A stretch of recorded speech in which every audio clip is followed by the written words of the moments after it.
Никогаш да не се повтори. Ова беше главната порака од денешното одбележување на Меѓународниот ден на сеќавање на Холокаустот. На манифестацијата која поради пандемијата годинава се одржа онлайн, беше потсетено на злосторството сторено во концентрационите логори кое треба да остане запаметено за да не се дозволат нови слични ужаси. Системското уништување на евреите во Европа само поради тоа што се евреи ќе остане врежено во колективната меморија на човештвото. Потребата да се сведочи не е само обврска на преживеаните, ниту пак сведоштвото е само помен за жртвите. Да не се повтори никаде, никогаш и никому. Тоа е цивилизацијска обврска за сите. 7144 македонски евреи или 98% од вкупната еврејска популација во земјата во 1943 година завршија во Треблинка, еден од логорите на смртта. Потомците на настраданите порачуваат дека Холокаустот е опомена кон што може да води омразата. Денес сме се поблиску до моментот кога Холокаустот ќе престане да биде живо сеќавање и ќе стане историја.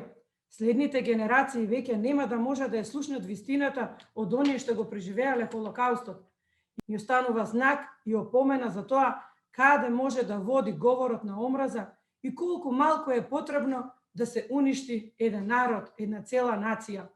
Германската амбасадорка во земјава предупреди дека и 76 години по ослободувањето на Аушвиц-Биркенау и увидувањето на стравичната вистина, се уште има луѓе во светот кои го негираат Холокаустот. In these days we remember the victims of Holocaust and honor the survivors. Овие денови се сеќаваме на жртвите на Холокаустот и оддаваме почит на преживеаните. Се сеќаваме на предавството на сите цивилизацијски вредности. Холокаустот е историска одговорност што ние германците ја носиме. Се уште има луѓе кои го негираат Холокаустот, ја фалсификуваат историјата, не ги почитуваат човечките суштества поради нивната боја на кожа, сексуална ориентација и промовираат говор на омраза и се закануваат и напаѓаат. Да ги чуваме спомените на нашите сограѓани кои од Скопје, Битула и Штип во вагоните на смртта беа транспортирани во Треблинка, порача премиерот Заев. Само 200 македонски евреи ги преживеа ужасите на логорите на смртта.